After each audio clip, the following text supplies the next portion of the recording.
La retraite, ce n'est pas la chose à laquelle on pense le plus dans nos métiers.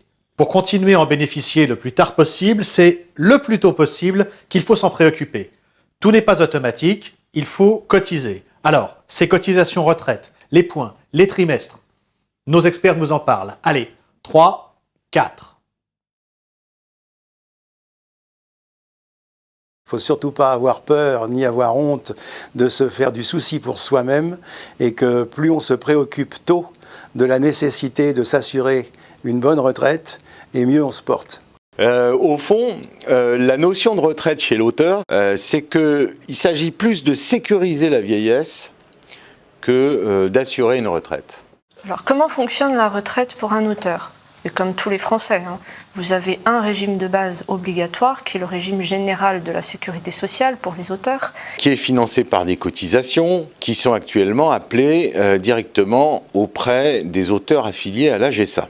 Ça va donner une base que je vais toucher une fois que j'aurai atteint l'âge dit du taux plein à la retraite qui est aujourd'hui de 62 ans.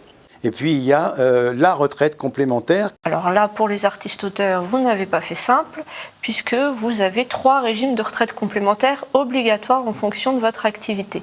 Si l'on est par exemple compositeur et de musique de variété et de musique pour le théâtre et qu'on est en même temps instrumentiste, eh bien on se retrouve à être bénéficiaire du régime du RACL, du RACD, du RAP et voire même de la caisse audience, qui est une autre caisse encore qui gère des retraites dans la mesure où on est soi-même, donc je le disais, instrumentiste, exécutant.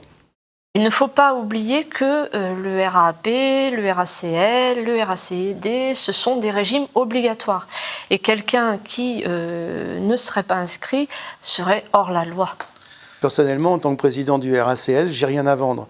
Et je sais combien il est extrêmement important qu'un jeune, notamment, voire même un moins jeune qui ne s'en est pas encore soucié, s'intéresse précisément à se mettre à l'abri par rapport à cette notion de la retraite. Il m'est arrivé de voir des gens arriver à 62 ans, 65 ans, entre guillemets, comme on dit vulgairement, la gueule enfarinée, en disant bonjour, où est-ce qu'on se branche, je voudrais liquider ma retraite. Et là, on leur dit, bah oui, mais le problème, c'est que votre retraite, vous avez cotisé toute votre vie 2,50 francs pendant 30 ans, donc votre retraite, elle est approximativement de 1 200 € par an.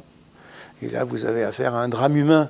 Or, c'est ridicule, parce qu'il faut savoir que les cotisations de la retraite, elles sont déductibles des revenus, c'est-à-dire inscrits dans la déclaration des impôts. Donc véritablement, il y a toutes les raisons d'être extrêmement lucide, conscient des conséquences que peuvent avoir le fait de prendre au sérieux ces cotisations de retraite ou pas.